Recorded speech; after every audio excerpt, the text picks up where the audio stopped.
Assalamualaikum warahmatullahi wabarakatuh. Kembali lagi dengan saya, Yulia Febrenita. Baik, kali ini saya akan membahas tentang konsep dasar keperawatan anak. Nah, saat ini keperawatan anak itu sudah mengalami beberapa perubahan yang paling mendasar, di mana cara memandang terhadap klien anak tentu berbeda dengan orang atau klien yang dewasa dalam pendekatannya pelayanan keperawatan anak ini.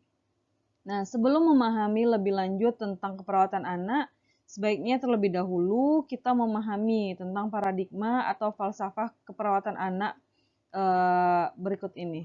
Mari kita simak videonya. Nah, di sini terlihat nampak paradigma keperawatan anak, yang mana paradigma keperawatan anak ini merupakan suatu landasan berpikir dalam penerapan ilmu keperawatan anak. Nah, landasan berpikir tersebut terdiri dari 4 komponen. Bisa kita lihat di gambar ini, di antaranya itu ada manusia, yaitu si anaknya, lingkungan, keperawatan, dan sehat sakit.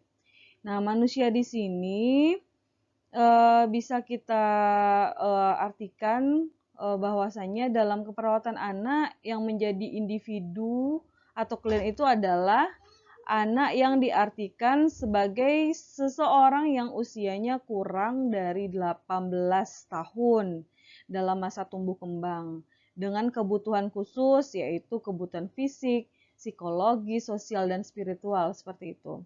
Nah, anak itu merupakan individu yang berada dalam satu rentang perubahan perkembangan yang dimulai dari bayi hingga remaja. Nah, dalam proses berkembangnya anak itu dia juga punya ciri-ciri fisik, juga pengetahuannya, terus konsep dirinya, pola coping, dan perilaku sosialnya. Nah, dalam memberikan pelayanan keperawatan anak, selalu diutamakan mengingatkan kemampuan dalam mengatasi masalah, tetap masih dalam proses kematangan yang berbeda-beda pada anak ini dibanding dengan orang yang dewasa, karena struktur fisik anak dan dewasa itu beda-beda kan, mulai dari besarnya ukuran hingga aspek kematangan fisik. Nah, proses fisiologis anak itu dan dengan dewasa mempunyai perbedaan dalam hal fungsi tubuh, di mana orang dewasa itu cenderung sudah mencapai kematangan ya kan.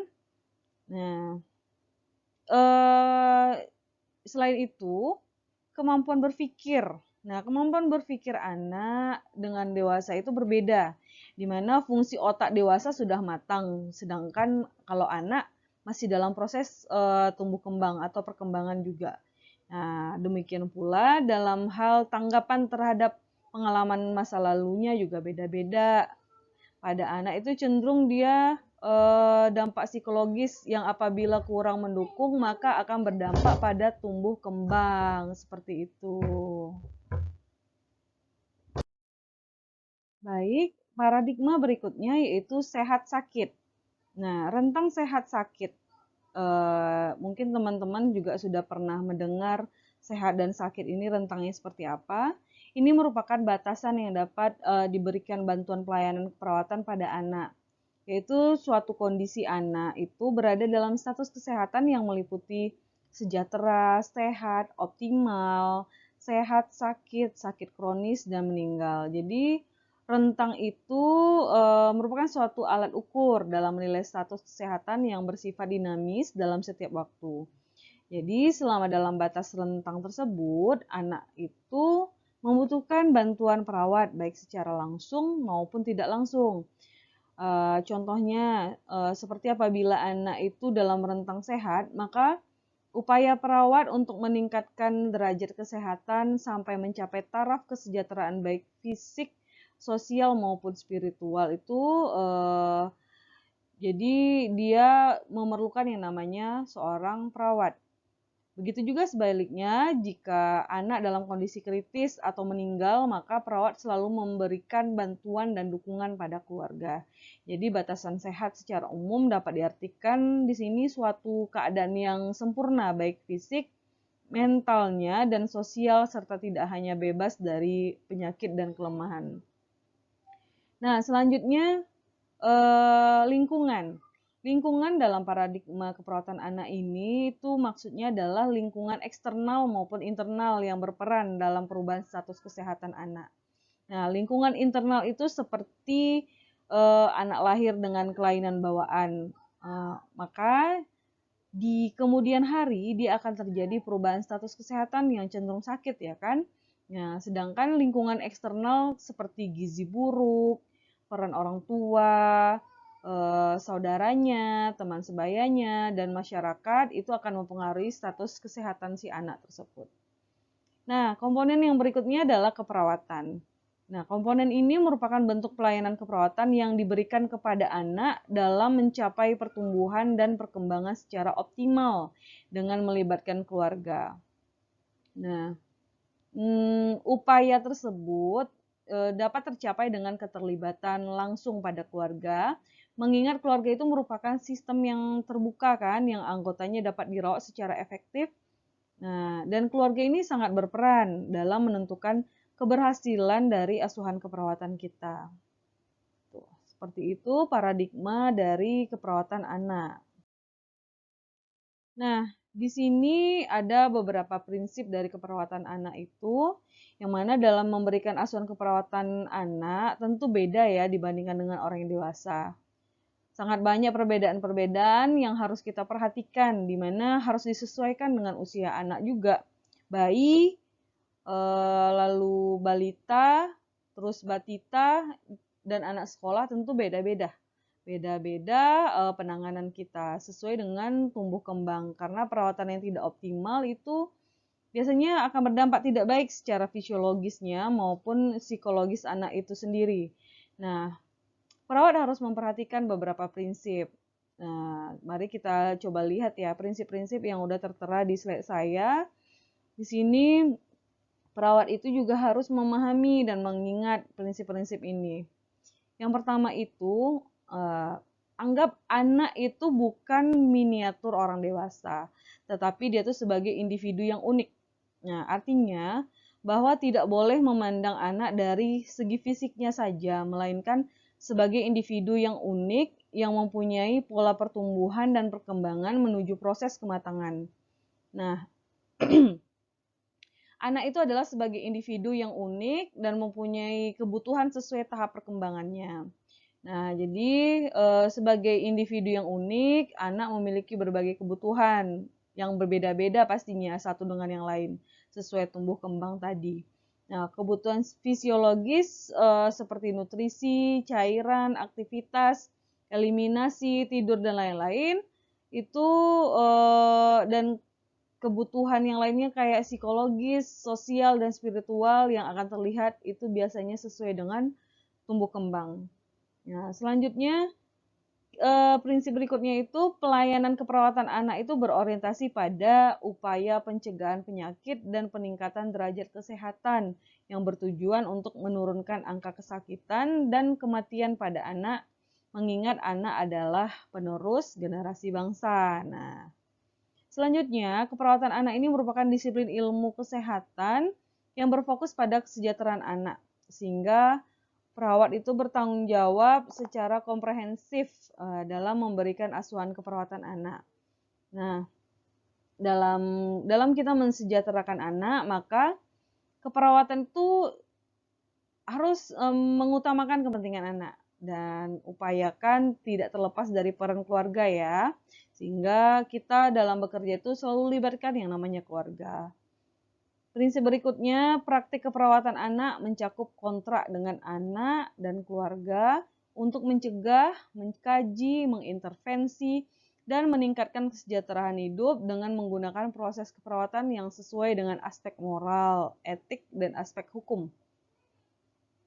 Nah, berikutnya tujuan keperawatan anak dan keluarga itu adalah untuk meningkatkan kematangan atau maturasi yang sehat bagi anak dan remaja sebagai makhluk biopsikososial dan spiritual dalam konteks keluarga dan masyarakat. Nah, upaya kematangan anak ini adalah selalu memperhatikan lingkungan yang baik secara internal maupun eksternal. Nah, di mana kematangan anak itu ditentukan oleh lingkungan yang baik. Nah, jadi baik-baiklah mencari lingkungan untuk si anak. Yang terakhir itu prinsipnya adalah pada masa yang akan datang kecenderungan keperawatan anak berfokus pada ilmu tumbuh kembang. Nah, oleh sebab ini akan mempelajari aspek kehidupan anak seperti itu. Itu dia prinsip-prinsip yang diperhatikan oleh perawat anak. Ya. Nah, selanjutnya peran perawat anak. Nah, peran perawat anak di sini dapat kita lihat ada berbagai macam ya. Yang pertama itu adalah sebagai pendidik. Nah, sebagai pendidik itu perawat berperan sebagai pendidik ini secara langsung dia memberikan penyuluhan atau pendidikan kesehatan pada orang tua maupun secara tidak langsung dengan menolong orang tua atau anak yang memahami pengobatan dan perawatan anaknya. Nah, kalau sebagai konselor, peran yang kedua kan sebagai konselor, ini adalah suatu waktu anak dan keluarganya itu kan mempunyai kebutuhan psikologis berupa dukungan atau dorongan mental. Nah, sebagai perawat, sebagai konselor, perawat itu dapat memberikan konseling keperawatan ketika anak dan keluarganya membutuhkan. Jadi, hal ini yang bisa membedakan layanan konseling dengan pendidikan kesehatan. Nah, dengan cara mendengarkan segala keluhan, melakukan sentuhan, dan hadir secara fisik, maka perawat dapat saling bertukar pikiran dan pendapat dengan orang tua tentang masalah anak dan keluarganya, dan membantu mencarikan alternatif pemecahannya. Nah, peran berikutnya itu melakukan koordinasi atau kolaborasi. Nah, dengan pendekatan interdisiplin, perawat itu melakukan koordinasi dan kolaborasi dengan anggota tim kesehatan. Nah, dengan tujuan di sini terlaksananya asuhan yang komprehensif, holistik juga. Terus perawat itu berada pada posisi kunci untuk menjadi koordinator pelayanan kesehatan karena perawat itu 24 jam berada di samping pasien. Nah, keluarga itu merupakan mitra perawat, jadi perlu yang namanya kerjasama dengan keluarga. Harus terbina dengan baik hubungan dengan keluarga, tidak hanya perawat aja yang membutuhkan informasi, melainkan seluruh rangkaian proses keperawatan anak itu harus melibatkan keluarga secara aktif, seperti itu. Peran berikutnya adalah sebagai pembuat keputusan etik. Nah, perawat itu dituntut untuk dapat berperan sebagai pembuat keputusan etik dengan berdasarkan pada nilai normal yang diyakini dengan penekanan pada hak pasien untuk mendapat otonomi, menghindari hal-hal yang merugikan pasien dan keuntungan asuhan keperawatan, seperti meningkatkan kesejahteraan pasien, seperti itu. Nah, yang berikutnya sebagai peneliti. Nah, sebagai peneliti dalam keperawatan anak ini membutuhkan keterlibatan penuh kita dalam upaya menemukan masalah-masalah. Nah, melaksanakan penelitiannya itu secara langsung dan menggunakan hasil penelitian kesehatan atau keperawatan anak dengan tujuan untuk meningkatkan kualitas praktek asuhan keperawatan anak. Jadi peran ini sangat diperlukan untuk kemampuan berpikir kritis dalam kita melihat fenomena-fenomena yang ada tentang keperawatan anak, tentang kasus-kasus anak sehari-hari saat ini. Nah, itu dia peran dari perawat anak ya. Oke, nah di sini ada namanya Family Center Care atau kita singkat dengan FCC. Nah, ini bisa diartikan bahwasanya keluarga itu sangat diperlukan dalam merawat anak saat dia sakit. Jadi, kira-kira mengapa sih harus melibatkan orang tua? Nah, itu karena anak itu tidak bisa jauh dari orang tua dan orang tua itu mempunyai sumber daya yang bisa membantu penyembuhan anak. Sehingga keluarga itu sangat penting dilibatkan dalam perawatan.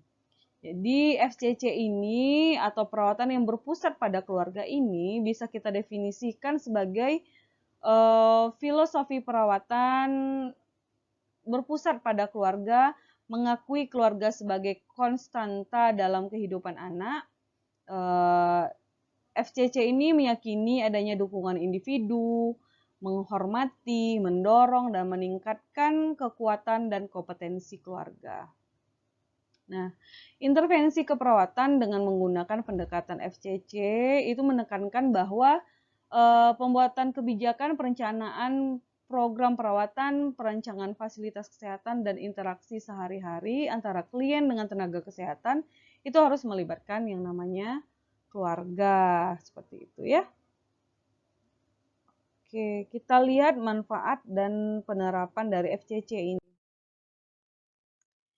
Nah, manfaat penerapan dari FCC ini, itu yang pertama adalah hubungan tenaga kesehatan dengan keluarga semakin menguat dalam meningkatkan kesehatan dan perkembangan setiap anak.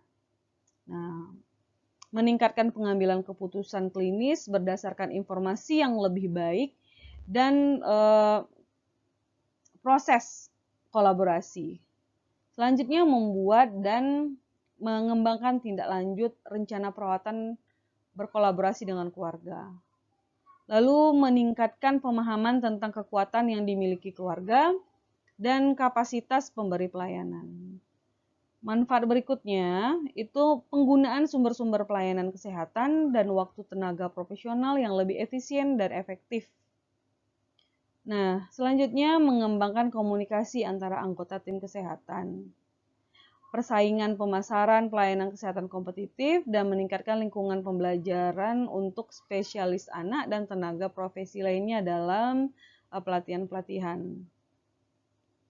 Lalu menciptakan lingkungan yang meningkatkan kepuasan profesional juga. Dan dia juga mempertinggi kepuasan anak dan keluarga atas pelayanan kesehatan yang diterimanya. Ya. Itu manfaat dari penerapan FCC. Jadi sangat banyak manfaatnya. Nah, kita bisa lihat di sini ada berbagai macam elemen-elemen dari FCC itu. Dalam FCC, kebutuhan semua anggota keluarga itu tidak hanya harus dipertimbangkan saja, tapi dia harus sesuai dengan elemen-elemen yang terpapar di sini.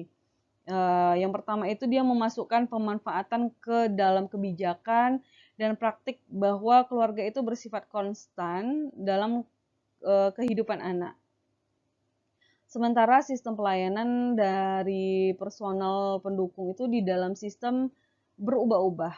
Nah, selanjutnya memfasilitasi kolaborasi keluarga atau profesional pada semua tingkat pelayanan keperawatan di rumah sakit, rumah, dan di masyarakat. Nah, perawatan anak secara individual, pengembangan implementasi dan evaluasi program, serta pembentukan kebijakan. Sering bertukar informasi yang lengkap dan jelas antara anggota keluarga dan profesional dalam hal dukungan tentang cara yang suportif di setiap saat. Lalu menggabungkan pemahaman dan penghormatan terhadap keanekaragaman budaya, kekuatan dan individualitas di dalam dan di antara seluruh keluarga, termasuk keanekaragaman suku, ras, spiritual, sosial, ekonomi, bidang pendidikan, dan geografi ke dalam kebijakan praktik. Nah, selanjutnya mengenali dan menghormati metode coping yang berbeda dan menerapkan program dan kebijakan menyeluruh yang menyediakan pelayanan perkembangan, pendidikan, emosi, lingkungan, dan dukungan keuangan untuk memenuhi kebutuhan keluarga yang berbeda-beda. Nah, mendorong dan memfasilitasi dukungan dan jaringan kerjasama keluarga dengan keluarga. Nah, menetapkan bahwa rumah sakit dan pelayanan masyarakat dan sistem pendukung untuk anak-anak yang memerlukan pelayanan kesehatan khusus dan keluarganya itu bersifat fleksibel, dapat diakses dan komprehensif dan menjawab pemenuhan kebutuhan keluarga yang berbeda sesuai yang diperlukan. Selanjutnya, elemen berikutnya yang terakhir itu adalah menghargai keluarga sebagai keluarga dan anak-anak sebagai anak-anak, mengakui bahwa mereka memiliki beragam kekuatan, perhatian, emosi, dan cita-cita yang melebihi kebutuhan mereka untuk mendapatkan layanan dan dukungan kesehatan serta perkembangan khususnya. Itu dia elemen-elemen family center care ya. Nah, di sini juga ada prinsip-prinsip family center care ini. Jadi, yang pertama itu menghormati setiap anak dan keluarganya. Jadi, perawat dalam melaksanakan asuhan keperawatan pada anak, menghormati anak dan keluarga sebagai subjek perawatannya. Jadi, perawat itu menghormati anak dan keluarga, memiliki pilihan yang terbaik bagi perawatan mereka. Jadi, hormati mereka dalam pilihan mereka. Nah, terus menghargai perbedaan suku, budaya, sosial, ekonomi, agama, dan pengalaman tentang sehat sakit yang ada pada anak dan keluarga. Perawat itu menghargai perbedaan suku, budaya, sosial, ekonomi, agama, dan pengalaman tentang sakit ini dalam memberikan asuhan keperawatannya. Nah, pelayanan yang diberikan itu mengacu kepada standar ASKEP dan diperlakukan sama pada semua pasien dan keluarga. Nah, prinsip berikutnya, mengenali dan memperkuat kelebihan yang ada pada anak dan keluarga. Lalu mengkaji kelebihan keluarga dan membantu mengembangkan kelebihan keluarga dalam proses asuhan keperawatan pada klien. Selanjutnya, mendukung dan memfasilitasi pilihan anak dan keluarga dalam memilih pelayanan kesehatannya. Memberikan kesempatan kepada keluarga dan anak untuk memilih fasilitas kesehatan yang sesuai untuk mereka, menghargai pilihan dan mendukung keluarga. Berikutnya, menjamin pelayanan yang diperoleh